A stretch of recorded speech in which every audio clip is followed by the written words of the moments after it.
KLGN Logan, 106.9 FM, 1390 AM. The Fan.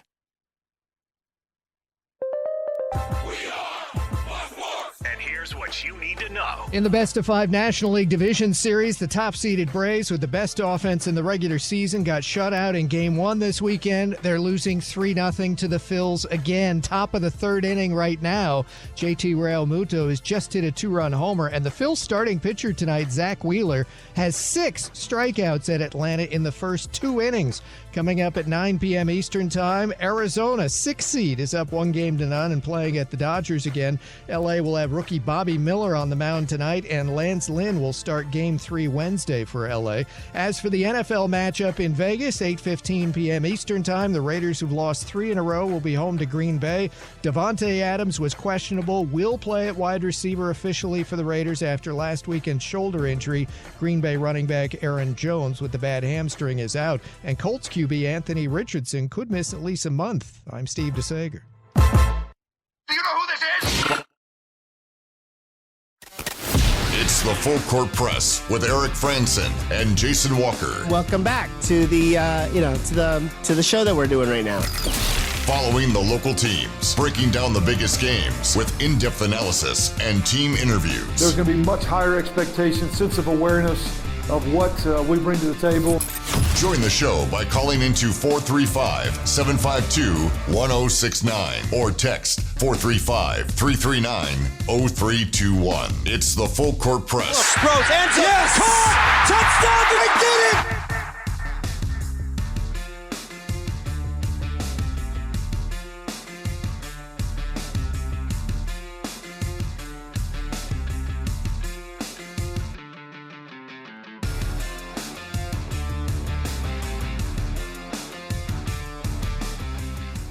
Good afternoon, everyone. Welcome back to the Full Court Press.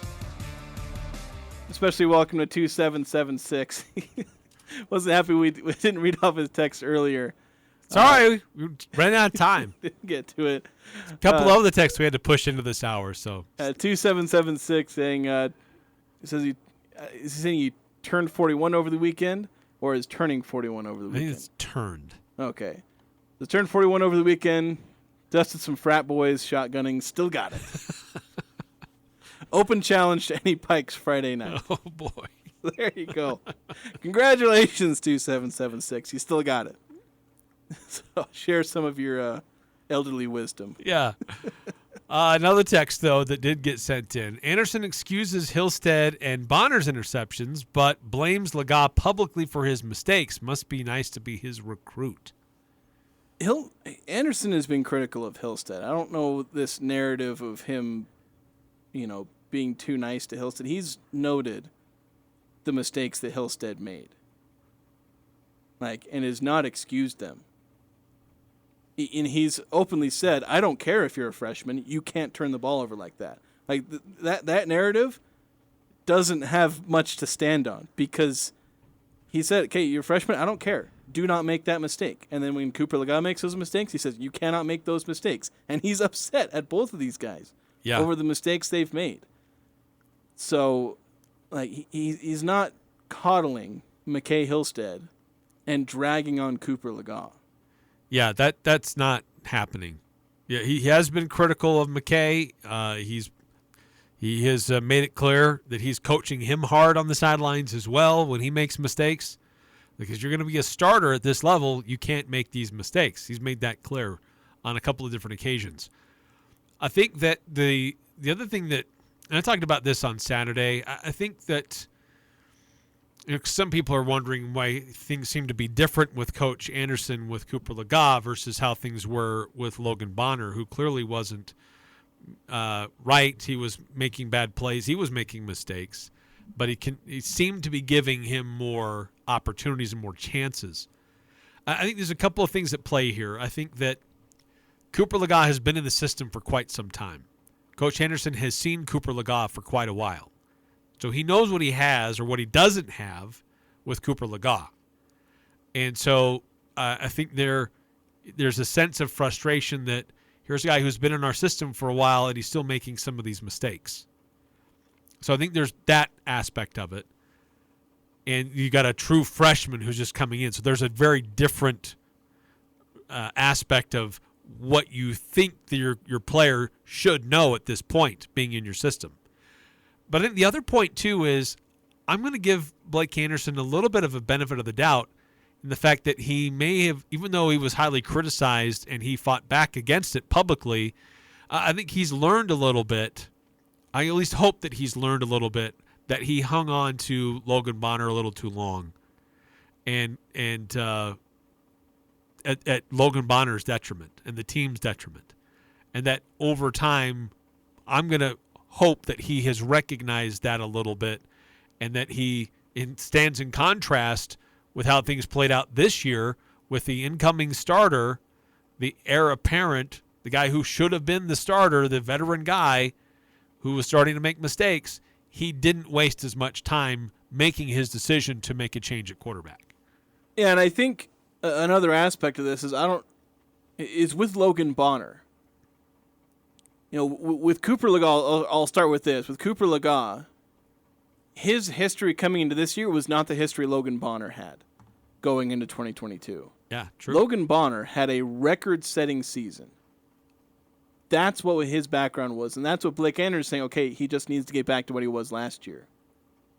Blake Anderson was probably okay with, but not ultimately satisfied with what Cooper Legas did last season, where he showed some promise, played all right, was a solid game manager. He wanted him to be better this year. So Cooper Legas didn't have this record-breaking history. It wasn't this, basically all-time season as a quarterback. He was coming in as a starter, needed to earn his keep, and he wasn't. The thing with Logan Bonner is, first off, Logan Bonner had to earn his job at Utah State. Talk about him coddling his own recruit. He came in, was starting Andrew Peasley. I think he was technically starting Bonner. Exchanging series. Yeah, so he had to earn it over somebody else's recruit, and Andrew Peasley. So Bonner had to earn his spot, earned it, had a record-breaking season, came in, had a few rough games, and eventually, if he kept playing like that, he probably would have eventually gotten benched because it would have been, okay, you're just not that guy anymore. Yeah. But he stuck with him because he'd seen something elite out of Logan Bonner. We'd not seen that out of Cooper Legas until this past Saturday. We'd never seen anything from Cooper Legas like Logan Bonner had done until now. And again, that was only for 3 quarters because we're still seeing some mistakes. Of course, Logan Bonner was prone to interceptions too. So it's just I can see where people can be frustrated with how he's treating quarterbacks, but when you look into it and you add everything up on all sides, you can't really say that Blake Anderson has coddled Logan Bonner and is coddling McCae Hillstead, but hates Cooper Legas. Yeah, that's not a fair narrative at all. He's analyzing who he's got. You can blame him whether or not he thinks he's wrong about this analysis. I don't care about that. But I don't think Blake Anderson is blinded by biases. I think he's just making an analysis. He's seen Cooper Legas make too many mistakes and not show the same positives. Because, again, Logan Bonner, he threw 12, 13 interceptions in 2021? He was throwing picks every game. It was like you set your watch by a second quarter interception that Logan Bonner would throw and it'd be some boneheaded play. But he'd also throw for 298 yards in that game as well and 3 more touchdowns. Cooper Legas, he throws 1 or 2 interceptions a game when he throws for 198 yards and 1, maybe 2 touchdowns. So the histories were different. And McCae Hillstead, well, he doesn't have a history yet. So yeah, it's just Blake Anderson's trying to navigate all this and trying to figure things out. And at some point, he's believed that McCae Hillstead was a better option. We'll see if he still believes that roughly a week from now, when Hillstead will likely by that time be back from concussion protocol. A couple more texts coming through. 1678. We were talking about the decisions, and where to go. Let's see, a couple of texts back here from 1678. I want to make sure we get them all in. Much better against the pass with Switzer at the will and Francois in. Yeah, I think it's certainly made him better against the pass because, they moved Anthony Switzer to one of the linebacker spots, Francois, essentially playing Switzer's old spot. That's made them better against the pass. We'll see how much better they are against the run because that does make your team smaller. But yeah, they have been certainly much better against the pass, I think, overall since that move. And then I'm not sure the context, at least who specifically this is referring to. It says not ready and not the best QB on the team. Yeah, we were talking about McCae, Hillstead. McCae at that point. And Cooper Legas. And then 77 completely whiffed on that block. So you were referring to mistakes made by Cooper Legas, and one of them was that he missed a blitz and calling out an assignment potentially. And, so 1678 is countering, saying, that's really 77. Who's that? Ralph Frias? Yeah, it's Frias. Missed and whiffed on a block there, and the defender came free and see that was knocked the ball loose. And that was my assessment live. That's what I thought. I didn't blame Cooper Legas at all for that fumble.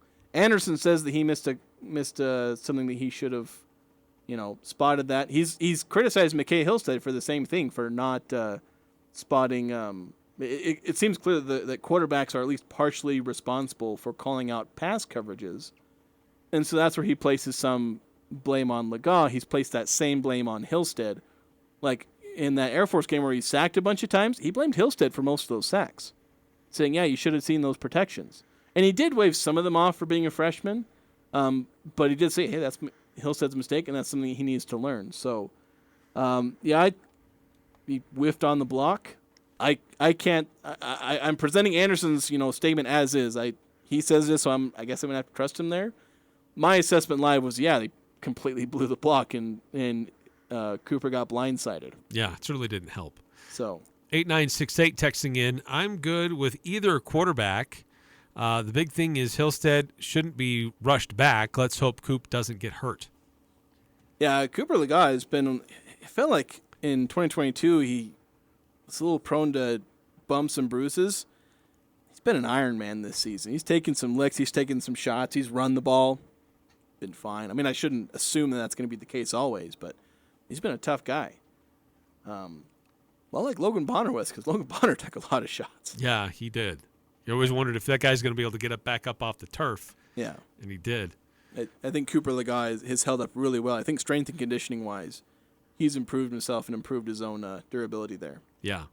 I want to get to this. If you missed it after the game, we've been talking about Coach Anderson coaching Cooper Legas hard. But he turned things around. As we've been talking about, it's a tricky situation here because on one hand, it might sound like we're being negative on Cooper Legas for he's prone to make mistakes. And that was a criticism after the post-game or during our post-game show on Saturday. Everybody thought we were being negative on Cooper Legas, but we weren't really. I mean, we were trying to praise him and trying to praise a lot of other things too.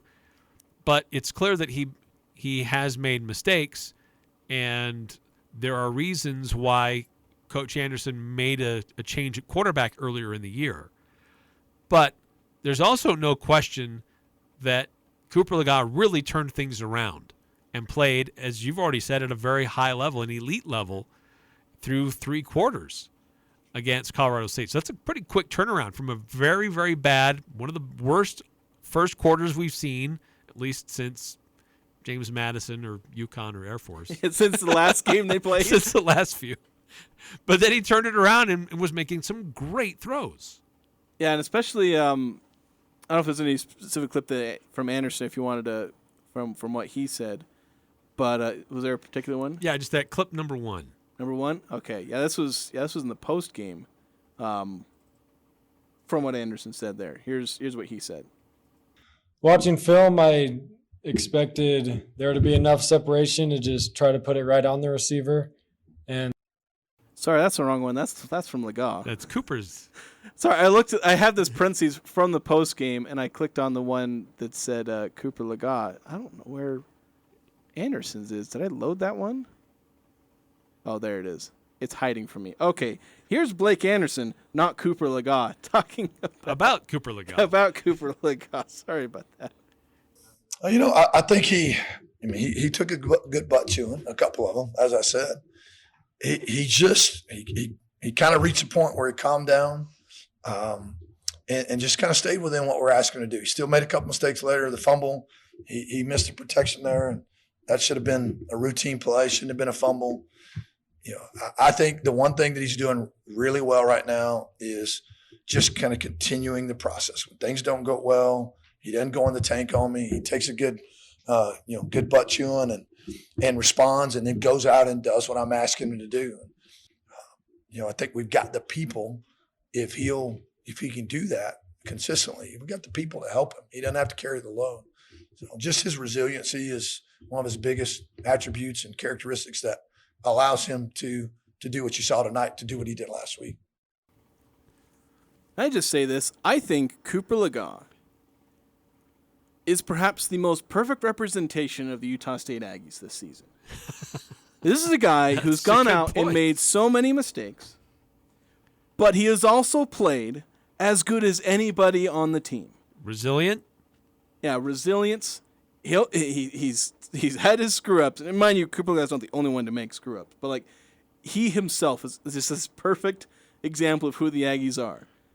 Play bad, sometimes the worst you've seen, and then the next moment, he's playing like he's going to go to the Hall of Fame.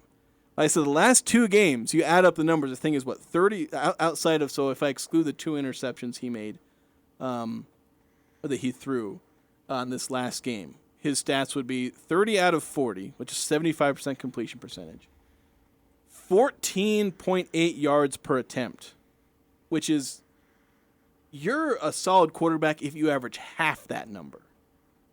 And this is his attempts over, 1.5 games. 591 yards and 7 touchdowns. And then we do have the 2 interceptions. Include all of that, his NFL passer rating over the last 2 games would be 135. Minus the 2 interceptions, it's a sliver off of literal perfection on the NFL passer rating scale. That's what we're getting out of Cooper Legas right now. I said earlier in shows where I said, okay, we haven't seen Cooper Legas ever, win a game for the Aggies. Yeah, I can't say that anymore. Yeah. I can no longer say that about Cooper Legas. These last 2 games, he's played like the winning quarterback, the guy who drives his team to victory. I know he's got some dang good wide receivers to help him, but the throws he's made to McCae Davis, that first 37-yarder, the one he made the drive after throwing a pick on basically the identical pass. No fear, I'm gonna drive that ball in, make the adjustment, recovered from his mistake, and then he throws that dart to Jalen Royals, perfectly placed, let Jalen Royals go up and get it. He's now putting the ball in the spot where it needs to be. I mean, it took him a couple of mistakes, I guess, to get there. But yeah, this is a guy who plays bad in the first quarters, plays elite the rest of the way, at least, again, the last few games. And heck, even, the fact that early in the season he played poorly, and then now it's this resiliency that we're seeing from Cooper Legas that's just, he basically is the Aggies personified. Yeah, there you go. Now. I like that. This never give up. I will never give up, and I will keep improving. And my goodness, has he improved this season? Yeah. Yeah, no, that's a great point. Here, interesting comments from Ryan Boehm in our postgame on Saturday that Cooper Legas seems to do better when he's going deep, when he's trying to stretch the field. He seems to be a little bit more challenged on the short stuff. And that seems to be where Coach Anderson is a little bit more frustrated with him. But he seemed to be better about that and improve as the game went on. They had some great quick throws, tunnel screens that had some great success. Jalen Royals, McCae Davis both had some great success there. But particularly when he's pushing the ball down the field, that seems to loosen him up a little bit. Yeah, I think where he's gone wrong, at least as far as catastrophic turnovers, they've pretty much been deep passes. It's him underthrowing his receivers. He's been a chronic underthrower. And, yeah, in the short stuff, his problem there, and I think it doesn't show up in the stat sheet, is that's where I think Blake Anderson talks about his indecisiveness at times. And he's not been that. Again, I feel like I need to start bringing this up every time I criticize him, is that he's turned things around. He's been decisive. Let it rip. Just throw it. Get out there. Put the ball where it needs to be. And you can just tell, again, those interceptions where he's just kind of babying the ball in there. And then you watch where he's throwing it to McCae Davis. He just rips it downfield. And Jalen Royals just ripping it downfield. Confidence. Decisiveness. Those are probably the biggest changes. Because Cooper Legas has never really been an inaccurate quarterback. It just seems that he's getting in the way of his own talent. And now he's not, for the most part. So that's the key. And so the big question of McCae, Hillstead, or Cooper Legas, all right, now, if this is the Cooper Legas we're going to get, I think I'm okay with that. It certainly causes issues with, McCae, Hillstead. Of course, I think Cooper Legas has another year after this as far as eligibility. So that creates a bit of a mess there. You don't know if Hillstead sticks around because a lot of guys will transfer if they get a taste of success, but they, have it taken away. Yeah, who knows? But Hillstead is young, and that's working against him. But he does throw a cleaner, quicker ball.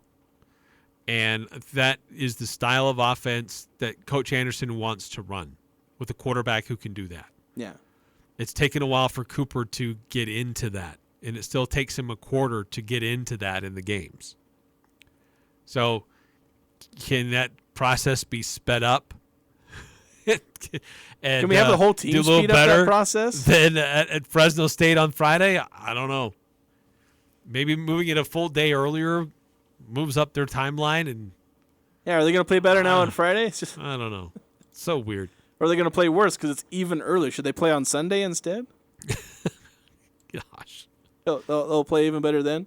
Yeah, so it's probably a debate that we're going to have a lot more next week because all signs point to Hillstead not playing. Anderson doesn't seem like he's confident that Hillstead's going to play, so I wouldn't necessarily be either. So we'll probably get much more into should Cooper Legas stay as a starter, especially once we have his performance against a really good Fresno State team.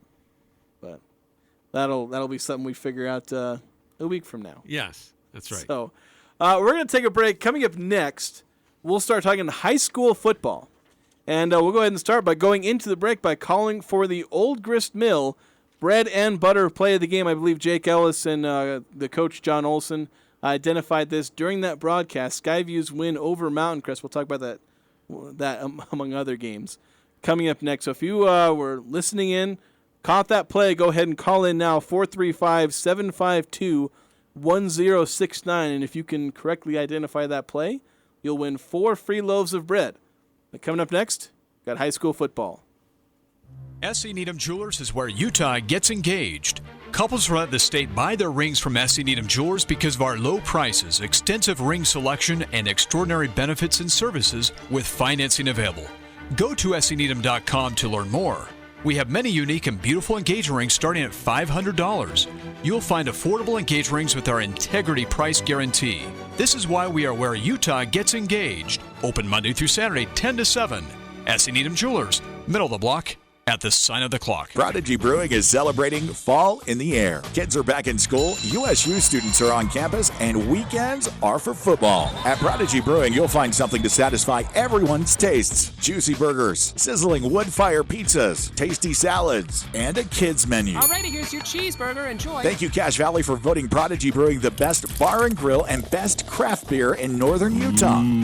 Beer. Prodigy Brewing on Center Street in downtown Logan. Extraordinary service and family friendly. Cache Valley Ear, Nose, and Throat, the Allergy Clinic and Hearing Aid Center are located in North Logan in the Three Peaks Medical Plaza and Providence on Gateway Drive. Doctors Benyon, Blotter, and Robinette and staff have over 75 years of combined medical experience, providing the very best patient care for ear, nose, and throat conditions. Most insurance products, including SelectMed, are accepted. Go to CacheValleyENT.com. That's CacheValleyENT.com for appointments and details. Cache Valley Ear, Nose, and Throat, located in North Logan and Providence.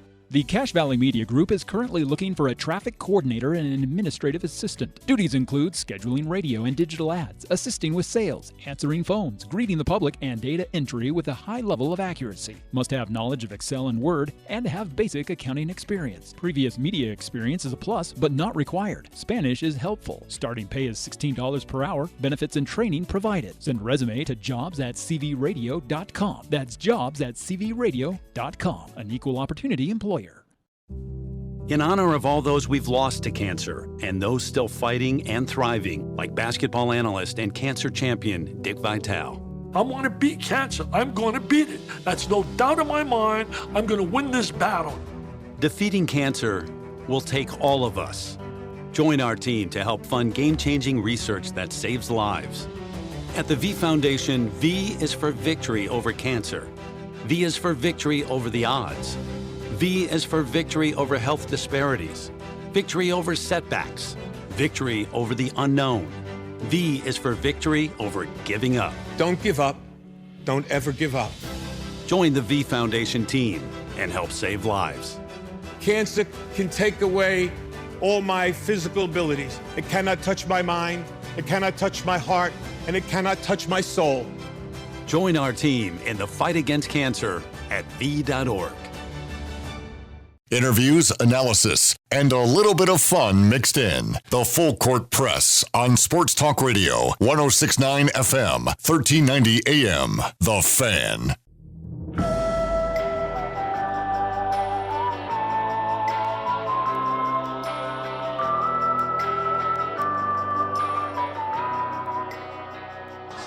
Second and 7. Egbert behind Thatcher, one receiver on either side. Play action, it's going to pass out to Williams. He has the block, into the end zone, touchdown Skyview. Brighton Williams. So that's the bread and butter play of the game. Brighton Williams, 13-yard reception from Carson Thatcher. Put Skyview up 19-14 with about 6 minutes, I think 40-something seconds left in that game. Was the go-ahead touchdown. Massive play there, helped turn the game around, though not like 10, 15 seconds later, they were up like 27-14. But that was certainly a big momentum changer because, Mountain Crest was leading for a good chunk of that game. And then, that touchdown turned things around for him. So congratulations to Fred, who was able to identify that play. The old grist mill bread and butter play of the game. You win 4 free loaves of bread. So there you go. Free bread for Fred. That's good. There you go. Seems appropriate. It's pretty appropriate. Yeah, no, that was an exciting game. We thought that would be one of the more interesting ones of the evening, and it proved to be so. It wasn't until, it took a defensive score late to provide some separation. But that Skyview Mountain Crest game was close. It was fun. It was a great historic rivalry that lived up to its historic billing. But Skyview maintaining its grip and on the number 1 seed in 4A, but also winning the region title outright. Yeah, clinching the region title. Yeah, because it would have been quite a mess in the region title race if Mountain Crest had won that game. Of course, not as much since one of the other contenders got a win in their game. But yeah, I think this was definitely the best game of the week with how close it was. 27-14 doesn't make it seem like it was that close. But yeah, up until 6 minutes left in the fourth quarter, this was, it was largely Mountain Crest's game. And then suddenly it was Skyview's game, and then it was suddenly Skyview's win, like in the space of a couple of plays there. But yeah, really great from there. Missed opportunity, unfortunately, for Mountain Crest. They're a team that I think is going to end up being underseeded in the playoffs. And so I feel bad for whoever ends up playing them, and I hope that team is really good because Mountain Crest is going to come out swinging because they've gone toe-to-toe with, Ridgeline, who's, number 4 in the RPI, has been number 4 in the RPI, top 5 pretty much the whole season.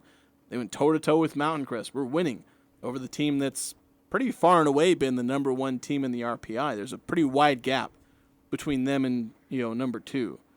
So really looking at Mountain Crest to maybe pull things out, pull up a few upsets in the playoffs. Yeah, they very clearly could do that and could be a real sleeper team to watch in the playoff seedings. Ridgeline and Bear River early on, still kind of a tight game a little bit, but that Ridgeline eventually pulls away and just asserts their dominance. A team that's playing on all cylinders offensively and defensively now. And Bear River has had some moments where they've put a scare into some teams with what they can do offensively. But that's a team that could also be kind of interesting when it gets to a postseason play. By the way, their game this week was originally scheduled for Wednesday, but it's been moved to Friday. So Bear River will travel to Salem Hills on Friday.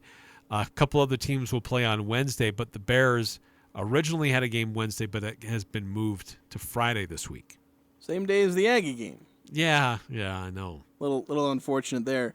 Yeah, originally, and that's the team, they're a lot more, being in the top 5 of the RPI, they're a bit more an obvious contender, but I think they really are a contender. They are clearly one of the best teams in 4A and should be, very much in contention for that championship. They're going to be looking to make semifinals, championship game at minimum. Yeah. For this team, and I think they're good enough to get there. I know they lost JT White, but they haven't skipped a beat since then. No. Lindsay's come in, and is it Lindsay or Lindley? I think it's Jackson Lindsay. Anyway, but they have found their answer at running back, and they continue to play very, very good, and just rolled through region play with the exception of that one loss against Skyview. And Green Canyon, this is a team that is finding more and more of its offense as the season goes on. Started out the season so good defensively, and they were winning games because of their defense, but their offense just wasn't quite there, and that probably cost them some key games. But now they've kind of rediscovered their offense, and it's starting to click now. So Green Canyon could be another team that's kind of underseeded based on the type of team that they have. Yeah, and that offense is going to be the key, because if their offense is better, then they're going to have a right to be, in that they're kind of fringe top 5 in the RPI. If it's not good enough, though, I would almost consider them overseeded, because you got to be able to score points to be winning these games. I know defense wins championships, but offense gets you to those championships. So they've got to be able to score to advance. And I think they're going to run into some, early playoff matchups. They're probably going to run into some teams they're just going to shut down. And they're probably going to win 1 or 2 early playoff matchups because of their defense. They will go further than that based on how their offense does. If it doesn't roll, they won't go any further than the second round. If it goes just fine, they have every chance of getting into the playoff game and meeting Ridgeline and Skyview along the way. Maybe even Mountain Crest. I don't know, I'm hyping up like 4 different teams in Region 11. But yeah, I honestly think we have 3 teams in Region 11 who all have a legitimate case to make the semifinals, if not the title game. Green Canyon, they're kind of on the fringe there for me, just solely because I haven't quite seen the offense I want to see out of them. Yeah, that's the question. Can they? I mean, they had a good offensive performance against Logan. Can they sustain that? Can they roll that out against other opponents who also have good defenses? And that's a big question. So, games this week. Well, let's say this: region finished this way. In region play, Skyview is number 1, Ridgeline is number 2, Mountain Crest number 3, Green Canyon number 4, Bear River number 5, and Logan number 6. Yeah. Just realized I have a typo in my standings. Oh no! But I can fix that. Okay, I found a typo that's present. It was present in like my last 3 game previews for Utah State. It's because I clone my articles and like reformat them every game. That's why they all look the same. So it's a mistake that both of us have missed. Yes. I'm supposed to catch that too. But games this week. Now, not everybody plays this week. So originally there was a game for Bear River on Wednesday that got moved to Friday. Originally, Green Canyon had an open week, but they have since filled it. So they're playing a team from Canada. How does that even happen? Raymond, Canada. I need to ask somebody, how on earth is maybe do they just reach out and say, hey, we want to play teams? But I would think they would want to play teams from like Montana, northern Idaho, and all that. I mean, it's not like you get on a bus and travel a few hours down the road. I mean, that's a long plane ride, let alone anything else. Yes, that is a significant commitment. So I don't know how that came. And on a bit of a whim, about. Is this something that's been scheduled and we just didn't find out about it? I found out about it about 2 weeks ago. Okay. So I don't know at what point actually about a week and a half ago. So I don't know at what point it got scheduled, but I'm glad at least we found out about it. Yeah. Because we were about to send that crew somewhere else to do something that night, but So Green Canyon is the lone team at home. Skyview does not have a game. Logan does not have a game this week. Mountain Crest is going to Maple Mountain. Bear River, they're also heading to Utah County. They're going to take on Salem Hills. And gosh, I guess Ridgeline is too. They're all going to Utah County this week because Ridgeline is going to Orem. But Ridgeline and Mountain Crest, they'll play on Wednesday. Bear River, as we said, on Friday. Green Canyon on Friday at home versus Raymond, Canada. Very interesting. Yeah, it's a weird week. Short week because of fall break. So some schools just opt not to have a game on their schedule because of the short week. And look, if Skyview earns a first-round bye, which, I mean, they're going to go 2 weeks from not having any football. Yeah, the old rest versus rust argument. Gonna have that about them. Yeah, because they won't play this week. Next week they'll have a first-round bye, and then the week after that they'll play, and they'll be in the midst of what's going on with the high school football playoffs. Yeah, it'll be interesting, and it'll certainly be worth keeping an eye on what happens this next week just to see, because it's largely irrelevant to, I mean, it's somewhat relevant. I feel like nobody's really going to move much in the RPI, because at this point they're barely moving at all, win-loss or otherwise. So maybe they can move up or down 1 or 2 spots. I don't know if it'll have any impact on first-round buys or not. For Mountain Crest, maybe, because they're right on the edge there. Mountain Crest is on the fringe. There's a chance their game this week helps them, and maybe somebody ahead of them loses. And they get up into that first-round bye territory because they are right now right on that edge. Yes, they're the one who playing probably could benefit them the most as far as seeding. For the rest, it's about finishing the season strong with momentum, playing well, doing your best.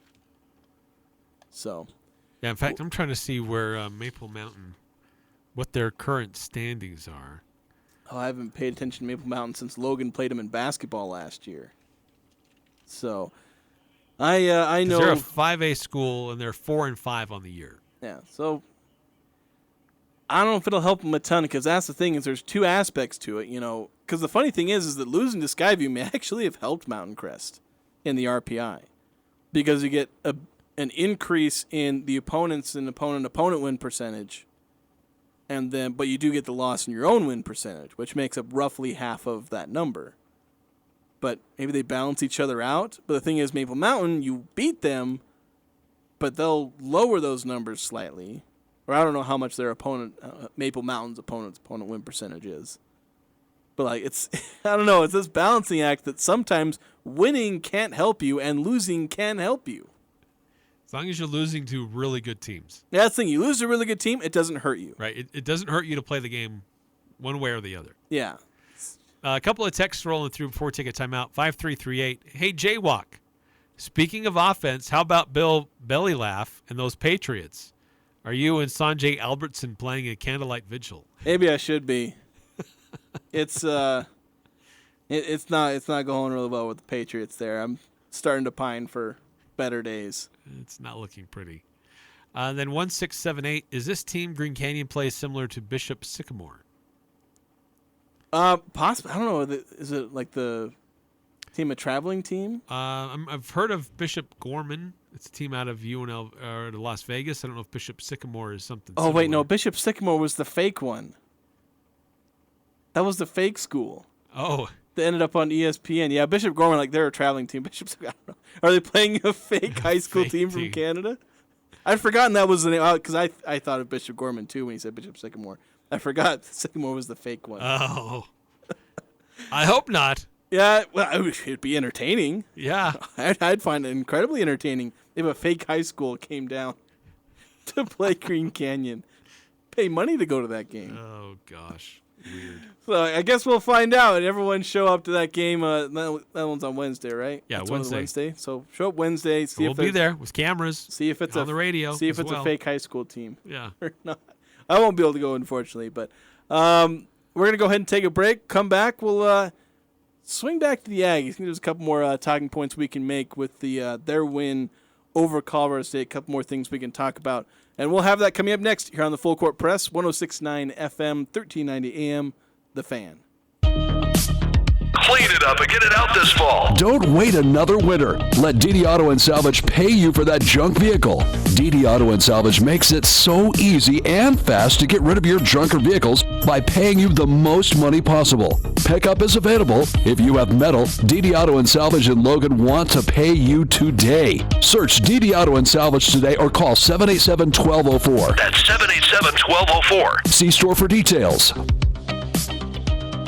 Hi, I'm Jay Broadbent with Alpine Home Medical. I'd like to invite you to learn more about us. Since 1997, we've been Utah's premier one-stop shop for home medical equipment. What sets us apart at Alpine Home Medical is the superior level of customer service. We provide home oxygen, CPAPs, wheelchairs, scooters, breast pumps, and so much more. Come on down and get to know us. Alpine Home Medical, we bring wellness home. Visit alpinehomemedical.com. The people have spoken. Steel-coated epoxy floors of Cache Valley is the 3-time gold medalist for Best of Northern Utah. Known for their extremely durable floor coating systems, they can completely transform your concrete, garages and shops, porches and patios. They coat it all. With over 25 years of operation, Steel-coated epoxy floors is Cache Valley's premier coating professionals. Contact Steel-coated floors of Cache Valley today. Find them online at scfcachevalley.com or call 435-512-1284. Aunque no estás hoy a mi lado, yo sé que tú vas a llegar. Los girasoles nunca dejan de girar. My name is Luis Fonse. A lot of people don't know enough about Alzheimer's and dementias. We've seen it in movies, we all know somebody, but there's a lot of information that people still don't know. I'm personally still learning so much about it. I would say to those people who have loved ones who are going through it, don't be afraid to ask questions. Don't be afraid to get help. Don't be afraid to put it out in the open, because it will be better for them and for their loved ones. Con la certeza que respiro, te amaré. Resources are available at alz.org and by calling the Alzheimer's Association's 24/7 free hotline at 800-272-3900. Looking for ways to serve but don't know where to begin? Go to justserve.org, a free site to help those who want to serve find opportunities nearby. Just Serve has teamed up with organizations nationwide. Go to justserve.org and type in your city, and you'll see a list of service opportunities. Sign up on Just Serve to receive emails letting you know about new projects. Just Serve is fast, free, and easy. JustServe.org is provided as a service by The Church of Jesus Christ of Latter-day Saints. It's the Full Court Press, weekday afternoons from 4 to 6 on Sports Talk Radio, 106.9 FM, 1390 AM, The Fan.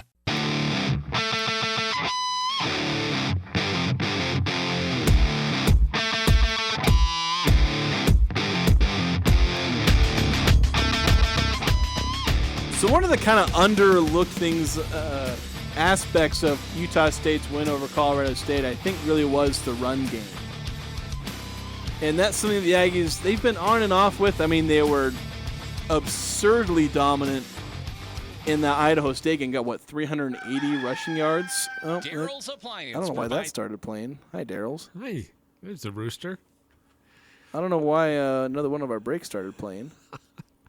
Something got folded in. I don't know. That's weird. It's probably my fault. But, yeah, I mean, it seemed like everybody who touched the ball was going to go for a big play in that Idaho State game.